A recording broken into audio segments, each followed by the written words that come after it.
Hi guys, this is Surbhi Bhatia and welcome all to the YouTube channel of Legal Edge After College. I hope all of you are doing perfectly fine. और as promised ये है हमारा part 3 of top 50 landmark cases for UGC net exam. फिर से और ज़्यादा पास आ गया है। आई थिंक जितना स्लो हमारा मार्च गया था ना उतना क्विकली हमारा अप्रैल जा रहा है और अब तो पढ़ना स्टार्ट भी कर दिया। इतने सारे केसेस, इतने सारे सेक्शंस, तो डू नॉट वरी। पार्ट 3 में आज हम करने वाले हैं इंटरनेशनल लॉ के इम्पॉर्टेंट केसेस। ठीक है, ऐसे कुछ केसेस जो बार बार रिपीट हुए हैं अगेन, चाहे इन टर्म्स ऑफ क्रोनोलॉजी पूछने के लिए या फिर from the aspect of the principle जो उसमें डिसाइड हुआ था। ठीक है, तो हम यहाँ top 10 cases of international law discuss करने वाले हैं जो अक्सर थोड़ा सा आप लोगों को परेशान भी करता है। The first case is Paquete Habana 1900 का ये केस है। अब यहाँ पे 1900 तक तो ना तो हमारा लीग ऑफ नेशंस आया था और ना ही हमारे पास आया था, एक सेकेंड, ना तो हमारे पास लीग ऑफ नेशंस आया था, ना ही हमारे पास आया था यूनाइटेड नेशंस। यूनाइटेड नेशंस आया 1945 में। उससे पहले वर्ल्ड वॉर 1 के बाद आया था हमारा लीग ऑफ नेशंस 1919 में। उन्हीं के अंडर हमारा permanent court of international justice, international court of justice respectively establish हुए थे। पर 1900 के इस केस में कोई भी ऐसी अथॉरिटी नहीं थी, तो यहाँ पे पूरा का पूरा मामला किसने संभाला था? यूएस सुप्रीम कोर्ट ने संभाला था। एंड यहाँ पे कंसर्न क्या था? कंसर्न ये था कि जब स्पेन और अमेरिका का वॉर हुआ था तो अमेरिका ने यहाँ पर एक वेसल को प्राइज की तरह रख लिया था, मतलब ये तो अब मेरा विनिंग प्राइज है। तो उन्होंने क्यूबा का एक फिशिंग वेसल हबाना प्राइज के तौर पे रख लिया था। यहाँ पे कोई ऐसा पॉइंट नहीं था, ठीक है, अमेरिका जीता, कोई ऐसी बात नहीं हुई थी, बट फिर भी उन्होंने खुशी खुशी ऐसा रख लिया। अब यहाँ पर कंसर्न ये उठा कि हाई सीज में, अब उस वक्त तक हमारे पास UN convention law of seas भी नहीं था, पर हाई सीज का एस्पेक्ट हर कोई समझता था। हाई सीज कौन सा एरिया होता है? वो एरिया ऑफ द वाटर जिसपे कोई भी कंट्री इजीली जा सकती है। ठीक है, अब जैसे आज तो हमारे पास टेरिटोरियल वाटर्स है, हमारे पास कॉन्टिगुअस जोन है, कॉन्टिनेंटल शेल्फ है, एक्सक्लूसिव इकोनॉमिक जोन है। उस वक्त पे ऐसा कुछ नहीं होता था। बस एक कॉन्सेप्ट होता था टेरिटोरियल वाटर्स का, जो बोलता था 3 से 4 नॉटिकल माइल्स अपना टेरिटोरियल वाटर्स होगा। उसके बाद जो पानी है, उसके बाद जो समुद्र है, वो सबका है, यहाँ पे हर किसी का उस पे हक है। That was the concern of high seize.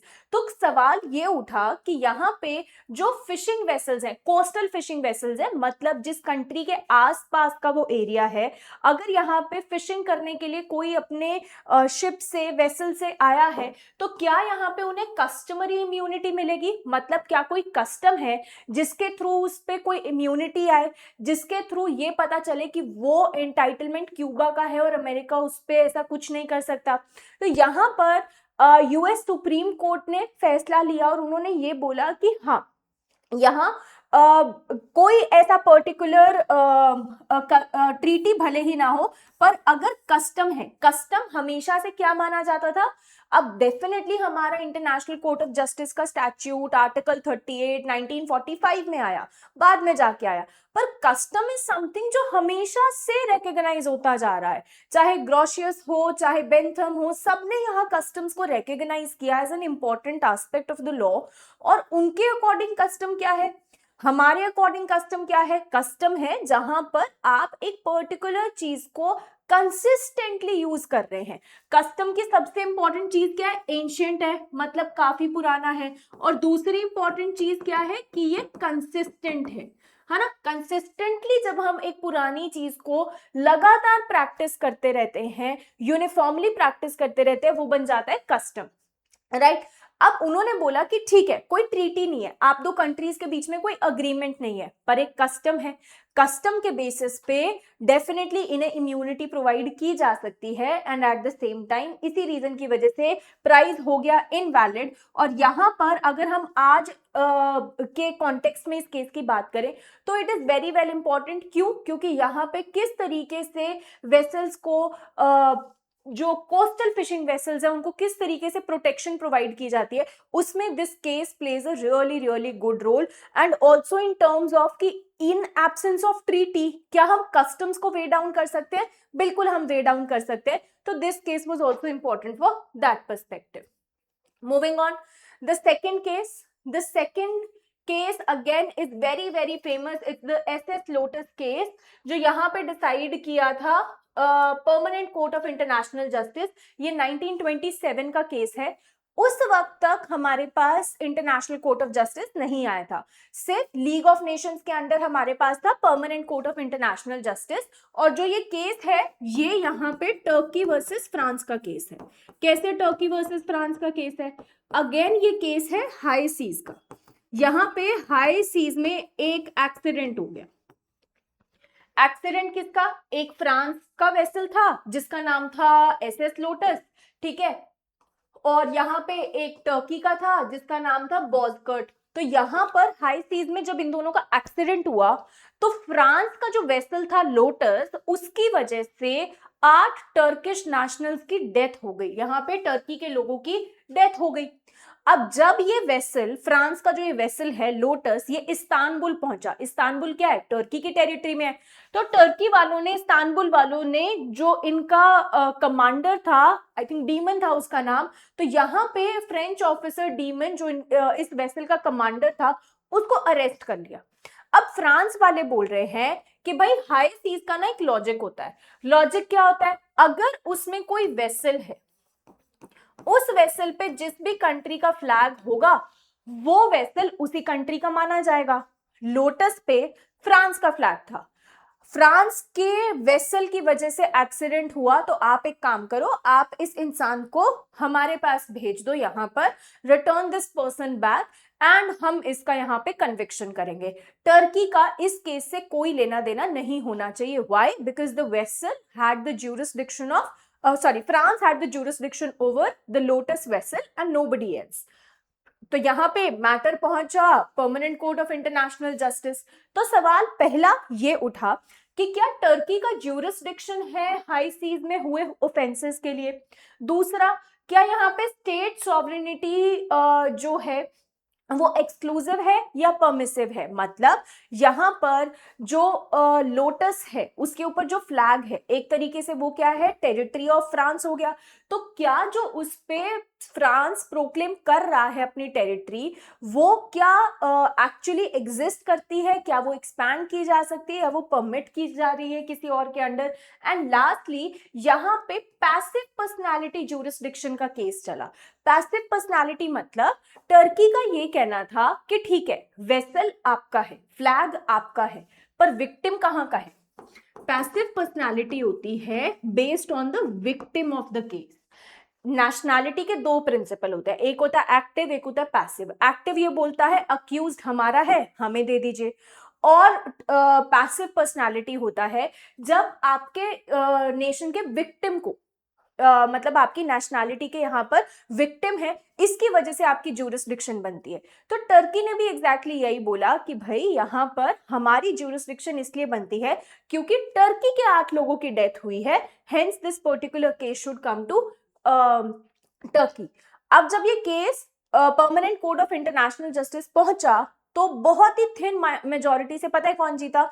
Turkey जीता। यहाँ पे 7:8 वोट, 8:7 वोट, 8:7 वोट से यहाँ पे टर्की जीता था, ठीक है। और यहाँ पर उन्होंने ये बोला था कि भाई सॉवरेनिटी एक्शंस प्रोवाइड करता है अनलेस प्रोहिबिटेड। यहाँ पे एक लोटस प्रिंसिपल निकाला गया जिसे बहुत क्रिटिसाइज किया गया है। लोटस प्रिंसिपल क्या कहता है? ध्यान से समझो, इसमें से क्वेश्चन आ सकता है। लोटस प्रिंसिपल ये कहता है कि अगर कहीं पे किसी चीज की मना नहीं है, मतलब आप कर सकते हो। मतलब अगर हाई सीज में ये मना नहीं है कि आप यहाँ ज्यूरिसडिक्शन नहीं ले सकते हो, ये कहीं नहीं लिखा है that you cannot exercise jurisdiction here, इस वेसल में आपका jurisdiction नहीं होगा, तो ऐसे इंस्टेंसेस में you are free to do something। तो सिंपल सा पॉइंट ये था कि unless expressly prohibited, it means that an entity is allowed. अब अगर हम आज के टर्म्स में इस प्रिंसिपल को देखें तो कितना गलत है कि जस्ट बिकॉज कहीं पे कुछ लिखा नहीं है कि आप ऐसा नहीं कर सकते हो, कहीं अगर दीवार पे लिखा नहीं है कि आप यहाँ पान थूक नहीं सकते हो, तो क्या आप वहां पे पान थूक सकते हो? बिल्कुल भी नहीं। और ये प्रिंसिपल यही बोलता था कि भाई एक्सप्रेसली अगर आपने कहीं पे मना किया, सिर्फ वहीं पे मना रहेगा, बाकी सारी जगह आपको अलाउड है। तो यहां इन्होंने ये लॉजिक लगाते हो कि हाई सीज में कहीं भी मना नहीं है कि टर्की एक्सरसाइज नहीं कर सकता है अपना जूरिस्डिक्शन, मतलब टर्की को अलाउड है। पहला रीजन टर्की के जीतने का। दूसरा, यहां पर यह बोला गया एब्सोल्युटली एक स्टेट्स की डिस्क्रिशन है। क्यों ये डिस्क्रिशन है? डिस्क्रिशन इसलिए है स्टेट्स की यहां पर क्योंकि इसके लोग मरे हैं। यहाँ पे पैसिव पर्सनालिटी का प्रिंसिपल लगाते हुए ये बोला गया कि क्योंकि टर्की के लोग मरे हैं, इस वजह से ये केस किसके फेवर में जाना चाहिए? टर्की के फेवर में जाना चाहिए। एंड अल्टीमेटली यहाँ पे फैसला किसके फेवर में आया? टर्की के फेवर में आया। जो सबसे मेन पॉइंट आता है इस पर्टिकुलर केस का, ये केस 1927 का है, इसलिए कहा गया था? Permanent court of international justice गया था। उसके बाद किससे कनेक्टेड था? फ्रांस के वेसल से 8 टर्किश नेशनल्स की डेथ हो गई। तीसरी इंपॉर्टेंट चीज, इसके बेसिस पे कौन सा प्रिंसिपल निकाला गया था? लोटस प्रिंसिपल निकाला गया था कि अनलेस एक्सप्रेसली प्रोहिबिटेड, यहां पे बाकी सारी चीजें अलाउड रहती हैं। ठीक है, चलिए moving to the third case, that is Island of Palmas case. अब ये केस आर्बिट्रेशन के थ्रू सॉल्व हुआ था। बेसिकली जब भी कोई केस आता है related to law of seas, तो 2-3 रास्ते होते हैं। या तो आप कोर्ट के पास चले जाइए, या आप आर्बिट्रेशन में उसे सॉल्व करवा लीजिए, या फिर ट्राइब्यूनल के पास चले जाइए, जो हमारे करंट तरीके होते हैं। तो जहां भी आर्बिट्रेशन को रेफर करने की बात आती है, वहां आता है आइलैंड ऑफ पाल्मास केस, जो 1928 का हमारा केस है। अब इस केस में क्या हुआ था? यहाँ पे एक आइलैंड ऑफ पाल्मास था। अब यूएस ने ये क्लेम किया। क्यों क्लेम किया? वो वॉर याद है जो यूएस स्पेन में हुआ था, जिसको हमने फर्स्ट केस में भी डिस्कस किया था। तो यहाँ पे यूएस और स्पेन में जब ये वॉर हुआ, तो यूएस ने ये बोला कि ये जो आइलैंड है ये स्पेन के अंडर था। हमने स्पेन को जीता है 1898 में, तो स्पेन जहां जहां पे अथॉरिटी रखता था वो एरिया हमारे हो गए। तो यहाँ पे इन्होंने स्टेट सेसेशन, मतलब अब यहाँ पे स्पेनिश का कोई रोल नहीं है। We have won over the territory, as a result of which ये जो पर्टिकुलर आइलैंड है ये भी हमारा है। ऑन द अदर हैंड यहाँ पे नेदरलैंड्स का पॉइंट ये था कि ये हमारा एरिया है, हम न जाने कितने सालों से यहाँ पे सॉवरेनिटी एक्सरसाइज कर रहे हैं, ये हमारी अथॉरिटी के अंडर है। भले ही ये आइलैंड स्पेन में एग्जिस्ट करता था, but this is under our authority, under our sovereignty.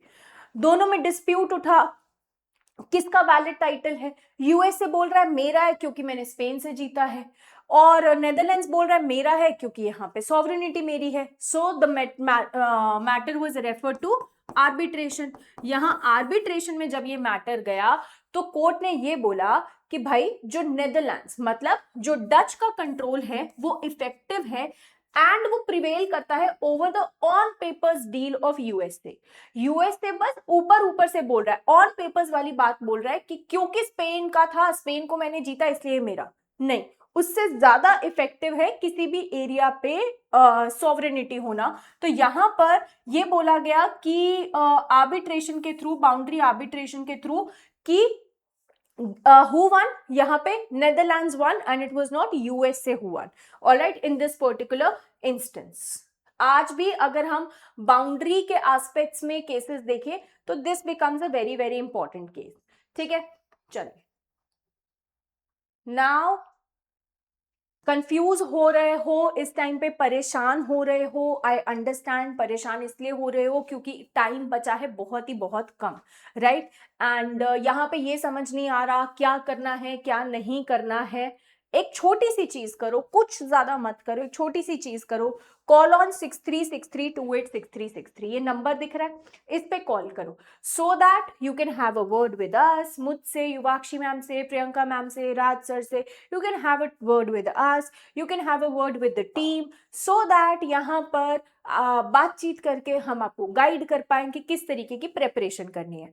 अगर आपको ऐसा लगता है कि आप को एक बैच चाहिए, आपको यहाँ पर पेपर 1 या पेपर 2 की प्रॉपर क्लैरिटी चाहिए, तो आप यहाँ पर बैच भी देख सकते हैं, ठीक है, जिसमें प्रॉपर पेपर 1 पेपर 2 कवर्ड है, ठीक है। PYQs यहाँ पे प्रॉपर्ली डिस्कस किए जाते हैं इन द क्लासेस, देन एक कॉन्सेप्चुअल क्लैरिटी आपको प्रोवाइड की जाती है इन द क्लासेस। आपको कुछ नहीं चाहिए, you can even go for the mock test, right, आप टेस्ट सीरीज ले सकते हैं, एक प्रॉपर स्ट्रक्चर्ड प्लान साइमल्टेनियसली आपको मिलता है, क्योंकि 2 महीने सबसे ज्यादा इंपॉर्टेंट है।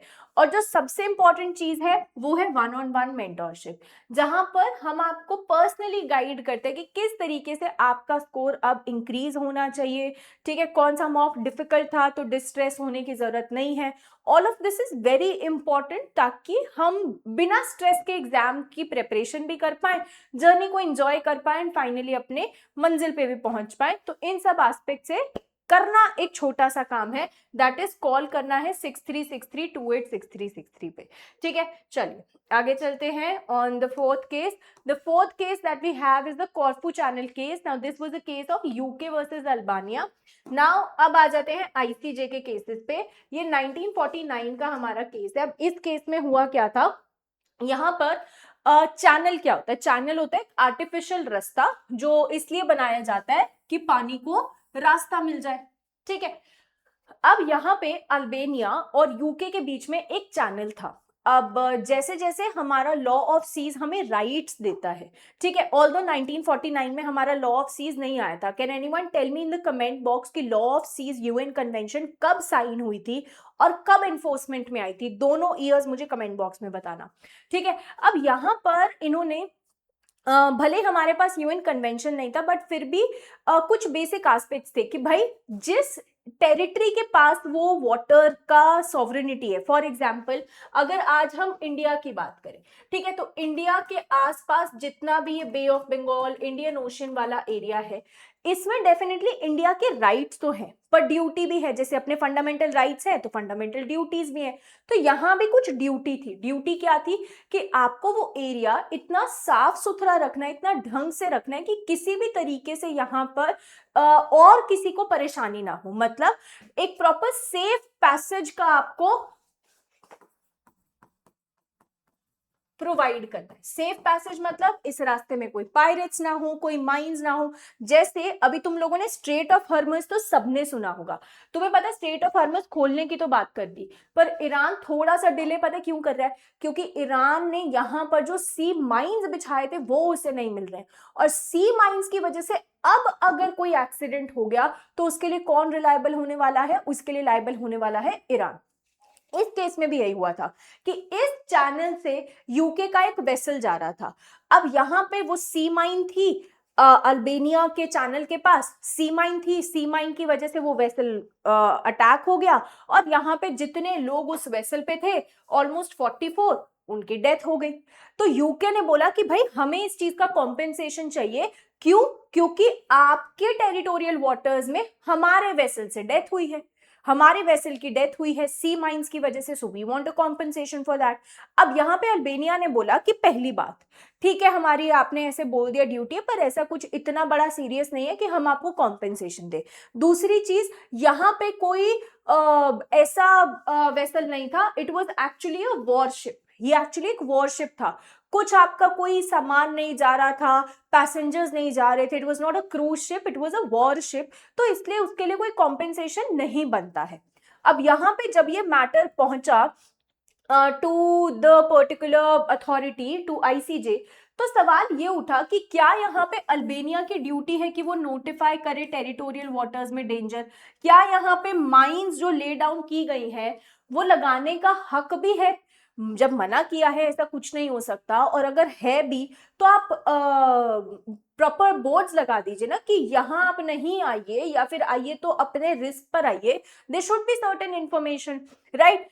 Ultimately international court of justice held Albania liable, यहाँ पे अल्बानिया लाइबल हुआ, रिस्पॉन्सिबल हुआ, यूके को यहाँ पे कॉम्पेंसेशन मिला। क्यों? क्योंकि जिस चैनल में उसकी सेफ पैसेज की ड्यूटी थी, आपने अपनी ड्यूटी को क्या किया है, वॉयलेट किया है, एंड वॉयलेशन ऑफ ड्यूटी पे हमेशा यहाँ पर क्या मिलता है, कॉम्पेंसेशन मिलता है। ये one of the landmark judgments था जहां पे बोला कि ड्यू डिलिजेंस आपको हमेशा रिक्वायर्ड है, चाहे वो अपनी टेरिटरी में हो चाहे वो यहाँ पे वाटर्स में हो। एट द सेम टाइम यहाँ इसी प्रिंसिपल को ले डाउन करते हुए हमने आगे भी बहुत से डिसीजंस आज के टाइम पे दिए हैं in context of jurisdiction. So this case of Corfu Channel in itself was very important. अब आते हैं on Anglo Norwegian fisheries case. अब अगेन यूके वर्सेस नॉर्वे का ये चैलेंज था। अब सबसे पहले एक शब्द समझ लेते हैं, बेस लाइन। थोड़ा थोड़ा वर्ड से समझ आ रहा होगा। तो मैंने आपको क्या बताया था, आज जब हम टेरिटरी को आगे एक्सटेंड करते हैं टुवर्ड्स द वाटर, तो पहली चीज तो वो नॉटिकल माइल्स के टर्म में होता है, राइट। दूसरी चीज यहाँ पे मान लो ये इंडिया है, पार्डन माय ड्राइंग, ठीक है, मान लो ये इंडिया का मैप है। तो यहाँ पर जो हमारा पूरा वाटर्स है, यहाँ पे जो पूरे वाटर्स हैं, ठीक है, अब इसमें एक बेस लाइन ड्रॉ की जाती है, एक बेस लाइन ड्रॉ की जाती है। इस बेस लाइन के बेसिस पे डिसाइड होता है कि कितना टेरिटोरियल वाटर्स, कितना कॉन्टिगुअस जोन, कितना एक्सक्लूसिव इकोनॉमिक जोन, यहां से वो मेजर होता है। क्योंकि जब हम बाउंड्री को देखते हैं तो बाउंड्री तो बहुत ही ऐसे उबड़ खाबड़ सी होती है ना, बहुत ही ऐसे इधर उधर वो रहता है। यहाँ तो मैंने बहुत प्लेनली ड्रॉ कर दिया, बट हम एक्चुअली मैप देखें तो ऐसा एग्जिस्ट नहीं करता। और ऐसा ही कुछ डिस्प्यूट उठा था बिटवीन यूके एंड नॉर्वे। अब ये डिस्प्यूट क्या था, डिस्प्यूट ये था कि यूके और नॉर्वे के बीच में एक एरिया था, ठीक है, यूके और नॉर्वे के बीच में एक एरिया था। अब यहाँ यूके ये बोल रहा था कि भाई नॉर्वे के तो इतने सारे छोटे छोटे आइलैंड्स हैं। तो बेसिकली नॉर्वे की टेरिटरी कैसे थी, अगर मान लो ऐसा कुछ एरिया है, यहाँ कुछ कुछ आइलैंड्स थे, और नॉर्वे क्या कर रहा था, नॉर्वे यहाँ पे जो सबसे बाहर आइलैंड है ना, जो सबसे बाहर आइलैंड है उससे वो कैलकुलेट कर रहा था। अब आपका लैंड ऑलरेडी यहां खत्म हो चुका है, जो ये बड़ी वाली लाइन है। आप छोटे छोटे आइलैंड्स के बेसिस पे, उसमें भी जो सबसे लास्ट वाला आइलैंड है, अब छोटे छोटे आइलैंड्स तो कितने सारे हो सकते हैं, तो इन्होंने आइलैंड्स के बेसिस पे क्या किया, आगे टेरिटोरियल वाटर्स यहाँ पे, और जो ये पूरा एरिया था यहाँ बहुत ज्यादा रिच था फॉर फिशिंग। फिशिंग का रिसोर्स यहाँ बहुत ज्यादा रिच था। अब यूके बोल रहा है कि भाई यहाँ पे ये तुम्हारा एरिया नहीं है, ये तो हाई सीज है। और नॉर्वे बोल रहा है नहीं, ये तो हमारा एरिया है, यहाँ तो फिशिंग सिर्फ हम लोग करेंगे। कंफ्यूजन आ गई कि बेसलाइन कैसे ड्रॉ करनी है, क्योंकि बेसलाइन ही प्रॉपर नहीं होगी तो कैसे डिसाइड होगा कि ये जो पर्टिकुलर सर्कुलर टेरिटरी है ये नॉर्वे की है या फिर ये हाई सीज है। क्योंकि हाई सीज में तो सारी कंट्रीज का राज है ना, वहां तो कोई भी जा सकता है। तो जब इशू उठा दैट वाज कि straight baseline versus 10 mile coastal belts, किस हिसाब से डिसाइड करना है। तो बेसिकली पहले ये प्रिंसिपल भी यूज होता था कि हम कोस्टल बेल्ट से 10 माइल्स पे एक बेसलाइन ड्रॉ करेंगे, उसके बाद वो करेंगे। तो क्या हम स्ट्रेट बेसलाइंस को फॉलो कर सकते हैं जहां पर जो टेरिटरी है स्टेट की वो इतनी ज्यादा कर्वी है, या फिर इतने सारे यहाँ पर जिगजैग वाले डिजाइन हैं that it is difficult to decide कहां से बेसलाइन ले। यूजुअली क्या होता है, जो लोअर पॉइंट होता है ना वहां से डिसाइड होती है अब बाय कस्टम। बट अगर बहुत ही कंफ्यूजिंग है, अब यहाँ तो इनकी ये भी टेरिटरी है, ये भी टेरिटरी है। अब नॉर्वे सही तो कह रहा है कि मैं तो यहां से भी उठा सकता हूं, यहां से भी उठा सकता हूं।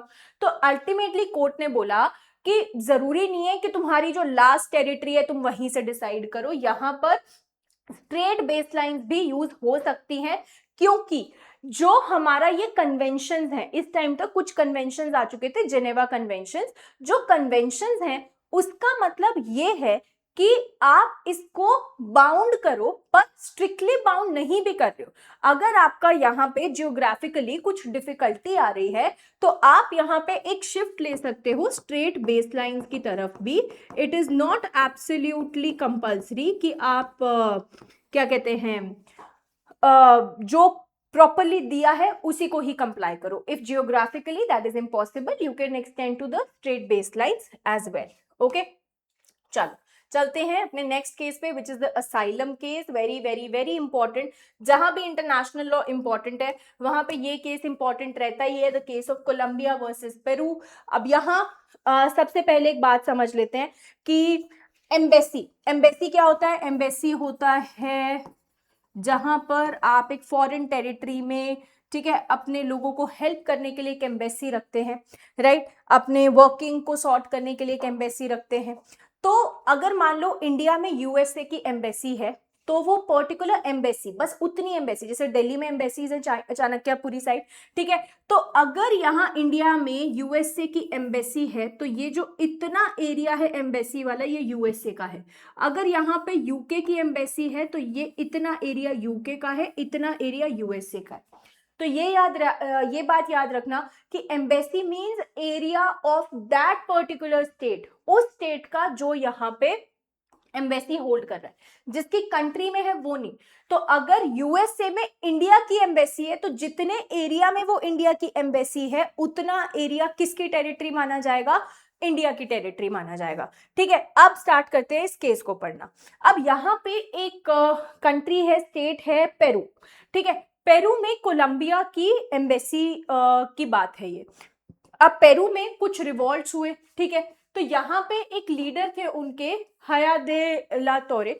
तो यहाँ पे पेरू के जो ये लीडर थे जो बहुत रिवॉल्ट्स वगैरह कर रहे थे, बचने के लिए ये घुस गए कोलंबिया की एम्बेसी में। अब ये एम्बेसी में चले तो गए, अब कोलंबिया वालों ने बोला कि ठीक है, we will provide you asylum. Asylum मतलब एक तरीके से हम आपको सेफ स्पेस प्रोवाइड कर रहे हैं, हम आपको शेल्टर प्रोवाइड कर रहे हैं, ठीक है। पर अब प्रॉब्लम ये आई कि सिर्फ बस जो ये बिल्डिंग थी एम्बेसी की वो कोलंबिया की टेरिटरी है। इस बिल्डिंग से बाहर निकलते ही कौन है? इस बिल्डिंग से बाहर निकलते ही पेरू है। तो यहाँ पे कोलंबिया वालों ने पेरू से रिक्वेस्ट किया कि आप एक काम कीजिए, ये जो पर्टिकुलर लीडर है आप इन्हें प्रोवाइड कर दीजिए राइट ऑफ सेफ पैसेज, आप इन्हें सेफ पैसेज प्रोवाइड कर दीजिए। क्यों सेफ पैसेज प्रोवाइड कर दीजिए? क्योंकि ये पर्सन हमारे यहाँ पर असाइलम में आया है, पॉलिटिकल ऑफेंडर है, इसने पॉलिटिकल ऑफेंस किया था, हमने इसे असाइलम प्रोवाइड कर दिया, अब हम इसे अपनी कंट्री में लेकर आना चाहते हैं, तो प्लीज सेंड दिस पर्सन। इसे सेफ पैसेज देके आप आराम से पेरू से निकाल के कोलंबिया भेज दीजिए। पेरू ने बोला ऐसे कैसे, ऐसे कैसे, आप हमारे लिए कैसे डिसीजन ले रहे हो? पहली बात पेरू ने बोली कि ये पॉलिटिकल ऑफेंस नहीं है, ये तो है एक क्रिमिनल ऑफेंस, पहला। दूसरी चीज उन्होंने बोला कि आपने हमारे लिए कैसे डिसाइड किया, हम किसको जाने देते हैं नहीं जाने देते, यहां पर मेरी सॉवरेनिटी का क्या, सॉवरेनिटी पे इम्पैक्ट आ गया। अब यहां कोलंबिया ने ये बोला कि भाई हम जो ये लैटिन अमेरिकन कंट्रीज हैं, ये लैटिन अमेरिकन कंट्रीज होते हुए हम एक कन्वेंशन पे रिलाय करते हैं, हवाना कन्वेंशन, जो 1928 का है, ठीक है। 1928 के इस कन्वेंशन के बेसिस पे कोलंबिया ने ये बोला कि एक कस्टम इस्टेब्लिश्ड है कि हम एक दूसरे का साथ देंगे टेरिटोरियल और एक्स्ट्रा टेरिटोरियल असाइलम पे। तो अल्टीमेटली एक्ट ऑफ लीमा की वजह से, Lima is the capital of Peru, यहाँ पे कोई बात नहीं बन पाई, कोलंबिया और पेरू आपस में थोड़ा कॉन्फ्लिक्ट में आ गए कि भाई क्या करें क्या नहीं करें। तो ये कहाँ पहुंचे? ये पहुंचे इंटरनेशनल कोर्ट ऑफ जस्टिस, क्योंकि केस कब का है? 1950 का। जब ये इंटरनेशनल कोर्ट ऑफ जस्टिस पहुंचे, पेरू बार बार यही बोल रहा था ऐसा कोई कस्टम नहीं है, मेरी सॉवरेनिटी है और क्रिमिनल ऑफेंस है, और कोलंबिया ये बोल रहा था कि ये एक कस्टम है, यहाँ पे एक्स्ट्रा टेरिटोरियल असाइलम की वजह से उसे ये राइट प्रोवाइड कर देना चाहिए कि वो पैसेज दे दे, और इसलिए और प्लस ये पॉलिटिकल ऑफेंस है। तो आईसीजे के सामने सवाल ये उठा, सबसे पहला, क्या यहाँ पे कोलंबिया अकेले ही डिसाइड कर सकता है ऑफेंस पॉलिटिकल है या कैसा है? दूसरा, पेरू की क्या टेरिटोरियल सॉवरेनिटी, सॉवरेनिटी क्या होता है? I have a right to take decisions for myself, India is a sovereign country, I have a right over my territory, I have a right of decisions over my territory. तो क्या ये सारी चीजें impact हो रही है? अब यहाँ पे जब डिसीजन आया तो सबसे पहली चीज जो कोर्ट ने बोली वो ये बोली कि भाई ऐसा कोई ऑब्लिगेटरी असाइलम नहीं है, यहाँ पे कोई पॉलिटिकल ऑफेंस सिर्फ आप डिक्लेयर कर दो ऐसा राइट आपके पास नहीं है, ये राइट दोनों कंट्रीज के पास होता है, और वो बहुत ज्यादा टेंडेंसी क्रिमिनल ऑफेंस की तरफ जा रही है, ना कि पॉलिटिकल ऑफेंस की तरफ। दूसरी चीज, this was impacting the sovereignty of Peru, ठीक है। तो यहाँ पेरू की सॉवरेनिटी इंपैक्ट हो रही थी, इस वजह से यहाँ पे किसका राइट है, यहाँ पेरू का राइट है कि वो डिसाइड करे कि उसे इस इंसान को यहाँ से जाने देना है या नहीं जाने देना। और तीसरी इंपॉर्टेंट चीज जो कस्टम की लड़ाई थी, जो ये कस्टम है, ना तो ये ऐसा पता चला कि ये यूनिफॉर्म है, ना ही ऐसा पता चला कि ये लीगली बाइंडिंग है। एक कॉन्सेप्ट आता है ओपिनियो ज्यूरिस। ओपिनियो ज्यूरिस क्या होता है कि people treat this custom to be legally binding. तो यहाँ पे इस पर्टिकुलर केस में ऐसी कोई हमें चीज नहीं दिखी उस कस्टम में कि लोग उसे सीरियसली ले रहे हैं, एक लीगल बाइंडिंग के एस्पेक्ट में देख रहे हैं। तो ऐसा कोई कस्टम भी एग्जिस्ट नहीं करता। So ultimately who won, it was Peru who won and Colombia lost in this case. Okay, चलो the next case is factory at Chorzow Germany versus Poland case. अब ये जो केस है काफी ही सिंपल सा है, एक सेकेंड, काफी ही सिंपल सा ये केस है, और ये केस एक छोटे से पॉइंट पर आता है, that is a case of reparation. बस एक छोटा सा पॉइंट आता है इस पर्टिकुलर पूरे केस में। हाँ, that is a case of reparation. Reparation क्या होता है कि अगर दो लोगों के बीच में कॉन्ट्रैक्ट हुआ है और कॉन्ट्रैक्ट ब्रीच हो गया है, तो उस ब्रीच की भरपाई कौन करेगा। अब यहाँ एग्जैक्टली यही हुआ कि जर्मनी और पोलैंड के बीच में एक ट्रीटी थी, एक तरीके का कॉन्ट्रैक्ट था, ठीक है, एक एरिया को लेके, अपर सिलेसिया, ठीक है, ऐसा कोई एक एरिया था। अब इसको लेके यहाँ पर एक ट्रीटी सॉर्ट ऑफ हुई थी कि इसमें यहाँ पर किसी भी तरीके का इंटरफेरेंस नहीं होगा। अब पोलैंड ने यहाँ पे एक फैक्ट्री सीज कर ली इस पर्टिकुलर एरिया में, जर्मनी की एक फैक्ट्री सीज कर ली इस एरिया में, और यहाँ पर वो जो ट्रीटी की कंडीशंस थी कि कोई इंटरफेरेंस नहीं होगा, वो वायलेट हो गई।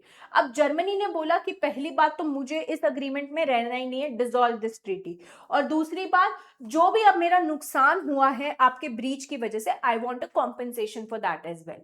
तो अल्टीमेटली यहाँ पर पीसीआईजी के सामने कंसर्न गया कि क्या यहाँ पे ट्रीटी के ब्रीच के लिए रेपरेशन, मतलब कि कॉम्पेंसेशन, रेस्टिट्यूशन, रेमेडी प्रोवाइड की जा सकती है, और यहाँ पे क्या फुल रेस्टिट्यूशन होगा या एक मॉनेटरी एस्पेक्ट चल जाएगा। तो यहाँ फुल रेपरेशन आया था, मतलब पूरा का पूरा सिचुएशन रिस्टोर की जाएगी एंड कॉम्पेंसेशन भी प्रोवाइड किया जाएगा, मतलब जितना प्रॉफिट लूज हुआ है सब वापस किया जाएगा। यहाँ पर इनफैक्ट इसे आगे जाके हमने बहुत से आर्टिकल्स इंटरनेशनल कन्वेंशंस में भी इंक्लूड किया। तो this factory at Chorzow case between Germany and Poland, जहां पे पोलैंड ने जर्मनी की फैक्ट्री पे अटैक कर दिया था, उसे टेक ओवर करने की कोशिश की थी, सीज कर लिया था। इस केस में जर्मनी को क्या मिला, कॉम्पेंसेशन मिला। क्यों? क्योंकि उस अग्रीमेंट की वजह से लॉस हुआ था, ठीक है। So this case is important only for two particular points. Reparation से कनेक्टेड केस है, ब्रीच ऑफ ट्रीटी में ऐसा हो सकता है, यहाँ पे ट्रीटी को डिसॉल्व भी किया जा सकता है, एंड 1927 का केस है, दैट्स इट। उतना डिटेल में ये केस नहीं रहता है। Moving on, the next case is Nicaragua versus US 1986 case. Now ये एक ऐसा केस है जब यूएसए बहुत ही गुस्सा हो गया था, एंड गुस्सा होना बनता भी था। 1986 में USA had an image, it still has, but अब सबको समझ आ गया कि अब वो बहुत नाम की इमेज है, we can see through this particular war. उस टाइम पे it was actually the world power, right. अगर उसने कुछ कह दिया, कुछ कर दिया, बहुत ही सीरियसली माना जाता था। और इस केस में यूएसए, पहले ही सस्पेंस खोल देती हूँ, यूएसए हारा था, ठीक है।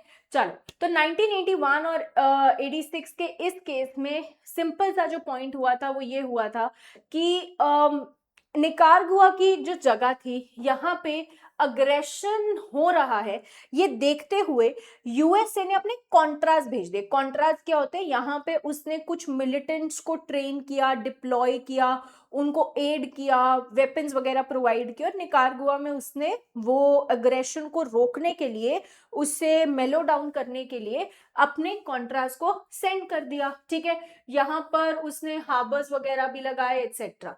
अब निकारागुआ ये बोल रहा है कि दिस इज नॉन इंटरवेंशन का वायलेशन, टेरिटरी में कोई भी ऐसे इंटरवीन नहीं कर सकता। जैसे अगर इंडियन टेरिटरी है, can anybody come and intervene into our territory? Not at all. अगर टेरिटरी में वायलेशन हुआ तो हम यहाँ पे सेल्फ डिफेंस का राइट यूज कर सकते हैं। तो निकारागुआ ने भी बोला कि भाई this is violation of my territory, this is not right. अब यूएसए ने ये बोला कि भाई it's a custom, customary prohibition on force or use of force despite non ratification of UN charter। मतलब सिंपल सा पॉइंट यहाँ पर ये था कि it's a custom as well, कि भले ही हमने यूएन चार्टर रैटिफाई किया है या नहीं किया है, बट दैट कस्टम इज कि अगर हमें लगता है कि कुछ गलत हो रहा है हमारी टेरिटरी के साथ तो हम सेल्फ डिफेंस का यूज कर सकते हैं। अब निकारागुआ बोल रहा है मेरी टेरिटरी में इंटरवीन किया है, यूएसए बोल रहा है हम तो बस सेल्फ डिफेंस में कर रहे थे। मैटर 1986 का था, दो स्टेट्स की लड़ाई थी, पहुंचा इंटरनेशनल कोर्ट ऑफ जस्टिस। तो कोर्ट ऑफ जस्टिस ने सिंपली एक बात बोली कि ठीक है आप लोगों का ट्रीटी नहीं है, पर आपने यहाँ कस्टम को वॉयलेट किया है। यहाँ पे सेल्फ डिफेंस के लिए सबसे ज्यादा जरूरी है somebody is attacking you। Self defence क्या होता है? somebody is attacking you, तब आप डिफेंस में उस पर्सन को मारते हो, अटैक करते हो, खुद को बचाते हो। This is the aspect of self defence. तो यहां जब यूएसए पे किसी तरीके का अटैक हो ही नहीं रहा था तो सेल्फ डिफेंस का मतलब कहां से आया?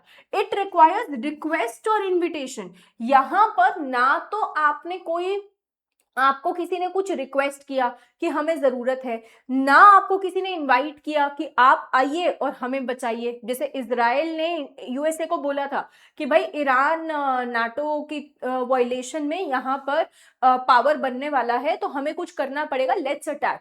तो ना कोई रिक्वेस्ट ना कोई इनविटेशन, और आपने रैंडमली जहां पर जाकर यहाँ पर क्या कर दिया? अटैक कर दिया। That was absolutely wrong and a violation of the custom of self defense। Hence किसको लाइबल बनाया गया? यूएसए को लाइबल बनाया गया एंड प्रॉपर कॉम्पेंसेशन भी दिलवाया गया। Next is the case of Nottebohm's Guatemala versus Liechtenstein। This is a case that is connected to nationality principle में genuine link। अब यहाँ ये जो केस है, ये केस है नोटेबॉम का। Now this person used to live in a state known as Guatemala। ठीक है, अब यहाँ पे यहीं पैदा हुआ, यहीं पे स्कूलिंग की, यहीं पे बिजनेस कर रहा था, पर यहाँ हालत बड़ी खराब थी, वॉर वगैरह चल रहा था, कुछ कुछ चीजें गड़बड़ थी। तो इसने क्या किया? सब कुछ मतलब प्रॉपर्टी वगैरह थोड़ी बहुत रखी, पर ये कहाँ शिफ्ट हो गया? ये अब शिफ्ट हो गया लाइकेंस्टाइन में। ठीक है, अब यहाँ पर इसने लाइकेंस्टाइन में क्या ले ली? नेशनैलिटी ले ली वहां की, कि अब मैं यहीं रहूंगा। वहां पे उसने बिजनेस स्टार्ट कर दिया। अब जब, और नेचुरलाइजेशन के थ्रू, यहाँ नेचुरलाइजेशन के थ्रू इसने नेशनैलिटी ले ली लाइकेंस्टाइन की। अब जब ये एक बार प्रॉपर्टी वगैरह सॉर्ट करने गया तो यहाँ वर्ल्ड वॉर 2 के वक्त 1939 में इसे अरेस्ट कर लिया और डिपोर्ट कर दिया। तो पहले तो कोई एक्शन नहीं लिया गया, बट ओवर द इयर्स पे लाइकेंस्टाइन ने यहाँ पे एक आईसीजे गया और यहाँ आईसीजे से ये पूछा कि भाई जब ये हमारा नेशनल है आप इस तरीके से कैसे ट्रीट कर सकते हो?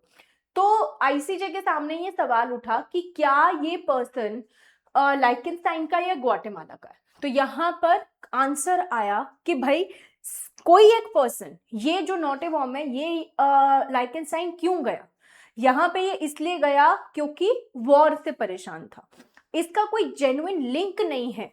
तो यहाँ पे ये बोला गया कि डिप्लोमेटिक प्रोटेक्शन के लिए क्या यहाँ पे जेन्युइन लिंक होना जरूरी है? क्या होती है फॉर्मल नेशनैलिटी, क्या होती है इफेक्टिव नेशनैलिटी? फॉर्मल मतलब बस एक फॉर्मेलिटी है, आप बस अपने आप को नाम के लिए उस कंट्री का बोल रहे हो। इफेक्टिव मतलब आप एक्चुअली उसे अपनी नेशनैलिटी मान रहे हो। तो यहाँ ये बोला गया कि कोई जेन्युइन लिंक नहीं है बिटवीन लाइकेंस्टाइन एंड नोटेबॉम।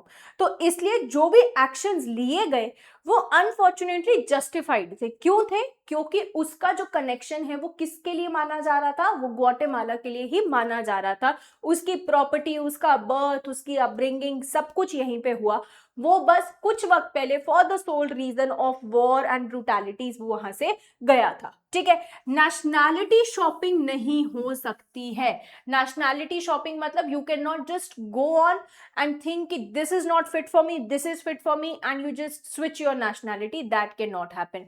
तो सबसे ज्यादा जो इंपॉर्टेंट आता है वो आता है इस केस से कनेक्टेड जेन्युइन लिंक, कि नेशनैलिटी डिसाइड करने के लिए ऑन पेपर्स के साथ साथ जेन्युइन लिंक देखना भी जरूरी है। और ये पर्सन वहां सिर्फ ब्रीफ विजिट के लिए गया था, किसी रेजिडेंस के लिए नहीं, hence that protection can not be provided. The next case is the North Sea continental shelf. अब यहाँ ये केस भी थोड़ा थोड़ा हमारा बेस लाइन से कनेक्टेड है। कैसे कनेक्टेड है? यहाँ पर एक मुद्दा उठा, किसका? एक तरफ था जर्मनी, दूसरी तरफ था डेनमार्क एंड नेदरलैंड्स। ठीक है, Germany versus Denmark and Netherlands. Case क्या था? केस ये था कि जर्मनी ये बोल रहा है कि भाई मेरा जो एरिया है उसकी टेरिटरी थोड़ी ऐसी है, वेरएज डेनमार्क एंड नेदरलैंड्स की टेरिटरी जो है वो नहीं, आई थिंक जर्मनी की कुछ इस तरीके से है एंड ये नेदरलैंड्स वगैरह की है।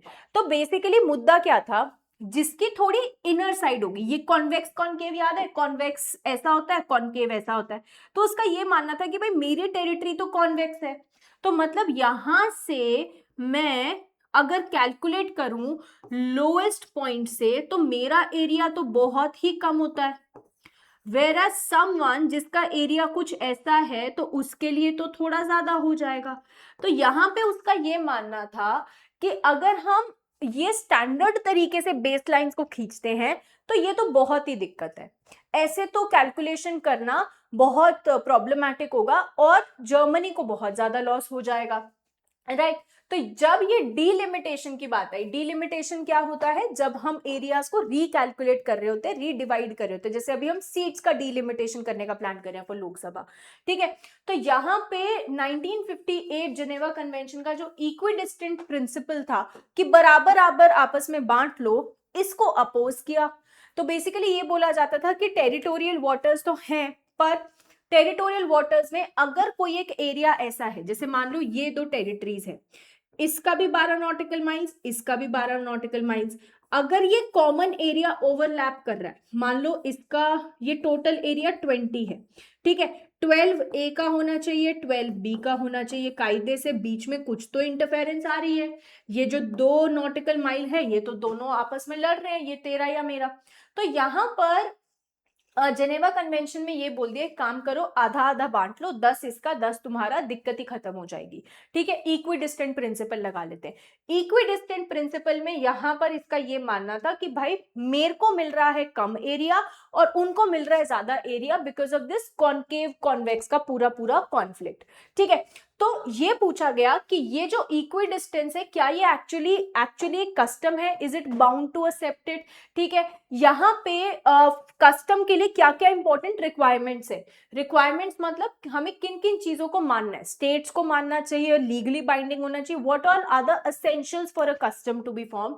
एंड यहाँ पे कोर्ट ने जो एक बात बोली, this was a case of 1969, तो इंटरनेशनल कोर्ट ऑफ जस्टिस ने जवाब दिया और उन्होंने ये जवाब दिया कि भाई ऐसा कुछ कंपल्सरी नहीं है, ठीक है, it is not a custom कि हमें वो इक्विडिस्टेंट रखना ही है, ठीक है। और कस्टम क्या है? कस्टम है कोई भी सेटल्ड प्रैक्टिस। सबसे पहली चीज, ये जो सेटल्ड प्रैक्टिस है ये यूनिफॉर्म होनी चाहिए, ठीक है, कंसिस्टेंट होनी चाहिए, and then last important point, legal belief होना चाहिए लोगों का इसमें, मतलब ये ओपिनियो ज्यूरिस होनी चाहिए। अगर ये सारी एसेंशियल्स फुलफिल्ड है तभी एक प्रैक्टिस को कस्टम माना जाएगा, अदरवाइज वो प्रैक्टिस क्या रह जाती है? बस एक यूसेज रह जाती है, ठीक है। और यहां पर बोला कि आप नेगोशिएट कीजिए एंड नेगोशिएट करके यहां पर इस मैटर को रिजॉल्व कर लीजिए। बाद में जाके जब यूएन कन्वेंशन ऑफ लॉज बना, एक्सेट्रा बना, तब हमने इन सिचुएशंस को हैंडल करने की कोशिश की थी, बट जियोग्राफिकल सारी कंडीशंस को हैंडल नहीं किया जा सकता। तो equidistant principle it's all right, but again geographical conditions को देखते हुए any particular changes can be done because it's not a clear cut custom, ठीक है। So that was all about these top 10 judgments of international law. अब अगर कहीं भी confusion हो रही है इस किसी जजमेंट में, कमेंट करो। अगर तुम्हें ये समझ नहीं आ रहा है कौन सी जजमेंट्स इंपॉर्टेंट है कौन सी नहीं, क्या पढ़ूं क्या नहीं करूं, कॉल करो 6363286363 पे, ताकि the team can guide you कि किस तरीके से यहाँ पर तुम जहां भी स्टक हो अपनी प्रेपरेशन में उसे सॉर्ट कर सकते हो, ठीक है। This was all about this session guys, thank you so much and we will see you soon with another such session. Bye bye, all the best.